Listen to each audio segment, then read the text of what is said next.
আমাবস্যার রাত, আকাশ কালো মেঘে ঢাকা, মাঝে মাঝে বিদ্যুৎ চমকাচ্ছে। গোরস্থানের পুরনো শিমুল গাছটার নিচে করিম আর রতন কোদাল হাতে দাঁড়িয়ে আছে। বাতাস নেই, কিন্তু গাছের পাতাগুলো অদ্ভুত শব্দে নড়ছে। কিরে রতন, আকাশটা এমন লাল হয়ে আছে কেন? ইসকা দাফনের কামটা তাড়াতাড়ি সারতে হইব। আমার মনটা কেমন যেন কু ডাকতাছে।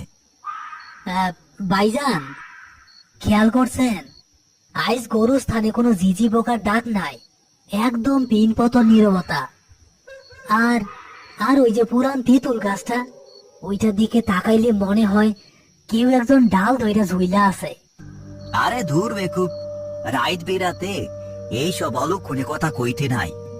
সাহস রাখ, আমরা মরা মানুষ লইয়া কারবার করি, জ্যান্ত মানুষের উপরে ডর আমাগো চলে না। করিম রতনকে একটা ধমক দিলেও তার নিজের বুকের ভেতরটাও কাঁপছে। আজ বিকেলেই একটা কালো রঙের মাইক্রো বাস এসে একটা লাশ নামিয়ে দিয়ে গেছে। লাশের সাথে কোনো আত্মীয় স্বজন ছিল না। গাড়ি থেকে নামা লোকগুলো শুধু একটা মোটা টাকার বান্ডেল আর একটা চিরকুট জব্বার আলীর হাতে দিয়ে গাড়ি ঘুরিয়ে চলে গেছে। লাশটা সাদা কাফনে মোড়ানো, কিন্তু অদ্ভুত ব্যাপার হলো কাফনটা জায়গায় জায়গায় লাল সুতো দিয়ে সেলাই করা। করিম, ও করিম, লাশটা তো কবরে নামানোর সময় হইছে, কিন্তু একটা সমস্যা হইছে রে বাপ। কি সমস্যা জব্বার ভাই? কবর তো আমরা খুইয়াই রাখছি, ওই পশ্চিম কোনায়। আরে না, এই পশ্চিম কোনায় কবর দেওয়া যাইব না। যেই লোক ঘোড়া লাশ দিয়া গেছে তারা বইলা গেছে এই লাশটা যেন অবশ্যই তেঁতুল গাছের ঠিক নিচে এটা ফোন করা হয়, আর লাশের কাফনের বাঁধন যেন ভুলেও খোলা না হয়। উহ, তেঁতুল গাছের নিচে? ভাইজান, ওই জায়গাটা তো ভালো না। গত বছর ওইখানে কবর করতে গিয়া সাপ বাইর হইছিল, মনে নাই? আর কাফনের বাঁধন খুলবো না কেন? এইটা তো নিয়ম না। চুপ কর রতন, টেকার গরম আছিল লোকটা, তাই হয়তো মরণের পরেও নিয়ম মানতে চায় নাই।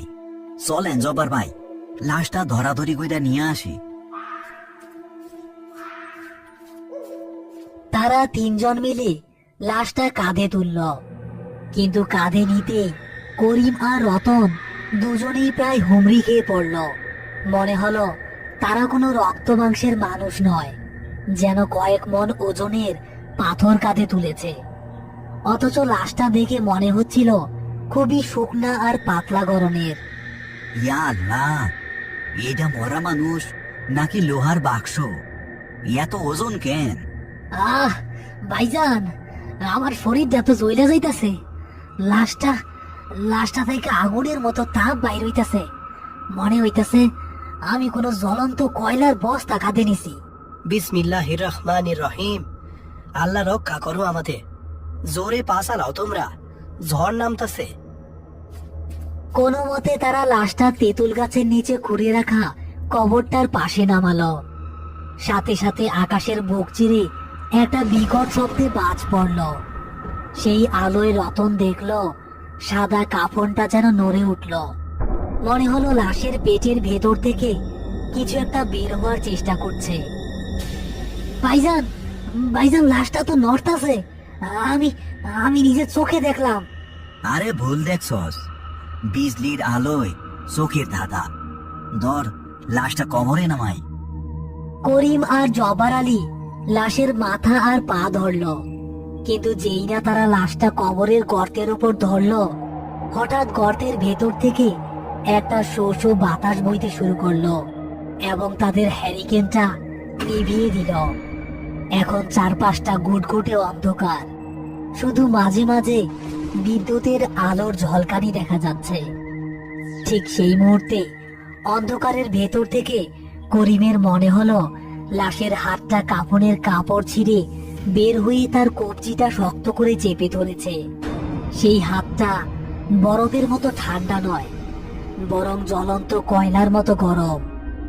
আহ জব্বার ভাই, আলো জ্বালান, কে যেন আমার হাতটা সাইপা ধরছে। সারান, আমার হাত পুইলা যাইতাছে, তাড়াতাড়ি সারান। কি হইল করিম? দাঁড়াও দাঁড়াও, আমি জ্বালাইতাছি। কিন্তু এই দেশলাইয়ের কাছিটা তো জ্বলে না। ভাইজান, ভাইজান গো, কমরের দিকে তাকান। বিদ্যুতের এক ঝলকানি আলোয় তারা একটা ভয়াবহ দৃশ্য দেখল। কাফনের লাল সুতোর সেলাইগুলো একা একাই ছিঁড়ে যাচ্ছে, আর লাশের মুখটা ঢাকা থাকলেও সেখান থেকে মানুষের গোঙানির মতো নয়, বরং কোনো হিংস্র পশুর মতো গড় গড় শব্দ বের হচ্ছে।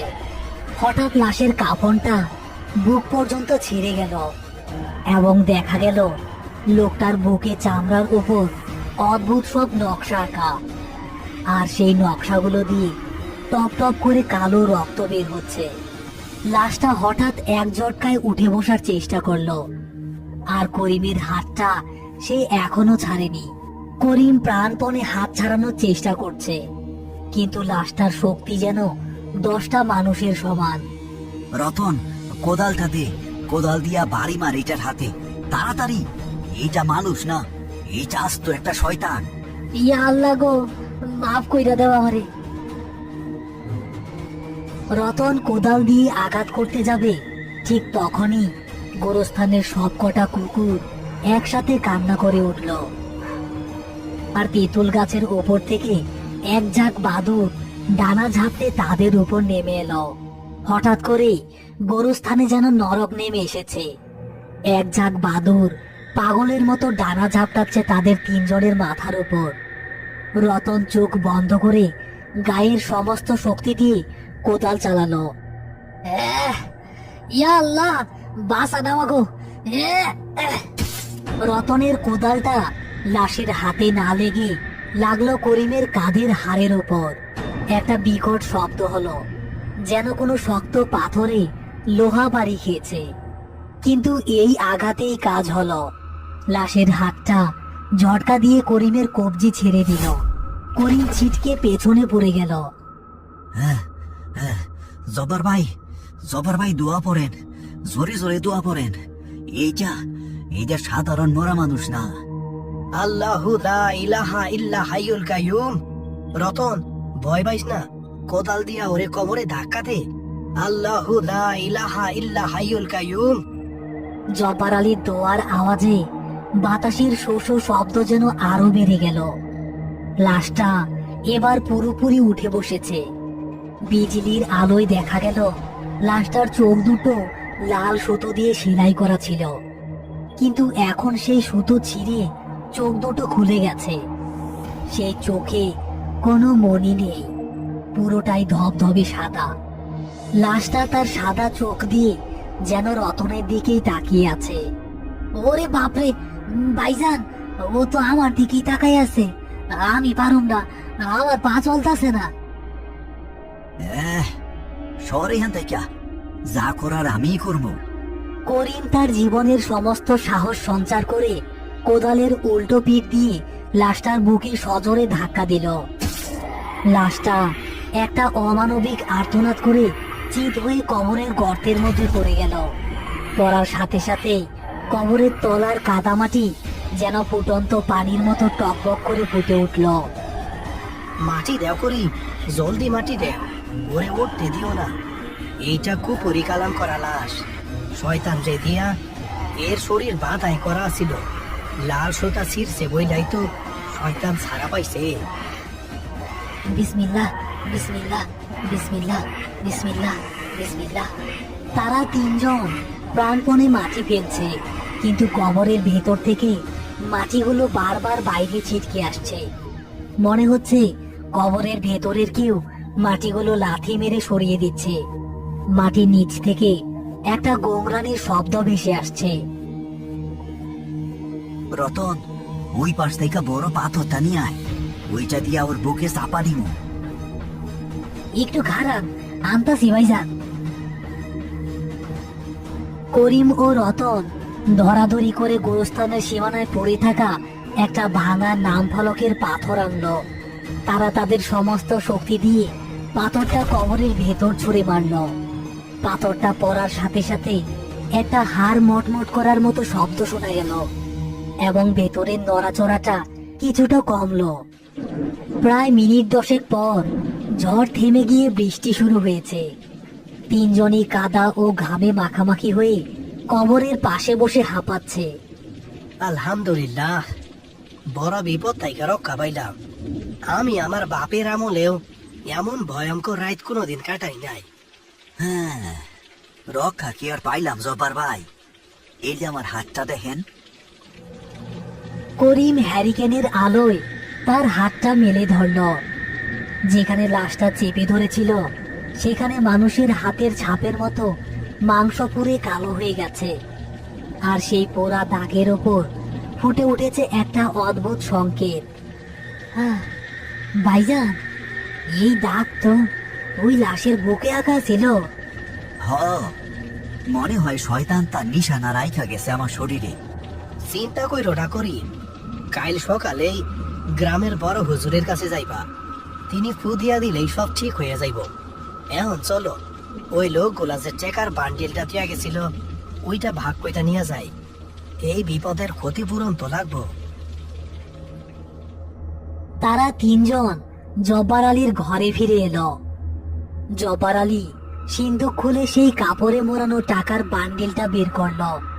করিম, রতন আর জব্বার আলী সবার চোখ লোভে চকচক করছে। তখন টাকা হিসাব করে নাই, এখন দেখি কত দিয়া গেল। কাপড়ের গিট খুলতেই তিনজনের চোখ কপালে উঠল। ঘরের বাতাসে এক পচা গন্ধ ছড়িয়ে পড়ল। কাপড়ের ভেতরে কোনো টাকা নেই, তার বদলে আছে এক মুঠো ছাই, কয়েকটা পোড়া হাড়ের টুকরো আর মরা শালিক পাখির কঙ্কাল। আরে এগুলা কি? টাকা কই? টেকা ছিল না রে রতন, আমাগতিয়া ওরা শয়তানের চালান দিয়া গেছে। আমরা টেকার লোভে পাপের বোঝা ঘাড়ে নিছি। হায় হায় রে, এইটা আমি কি করলাম? আমি যাই না শুই না নাপাক জিনিস গোস্থানে জায়গা দিলাম। হায় হায় হায় হায় রে। ওই দেখেন জব্বার ভাই, জানালার বাইরে গোরস্থানের সেই তেঁতুল গাছটার নিচে অন্ধকারে দুটো লাল বিন্দু জ্বলছে। মনে হচ্ছে কেউ একজন নতুন কবরের উপর বসে তাদের দিকেই তাকিয়ে হাসছে। খেলা শেষ হয় নাই রে রতন, খেলা মাত্র শুরু হইল। এই ঢাক আমার হাতে এমনি এমনি আসে নাই।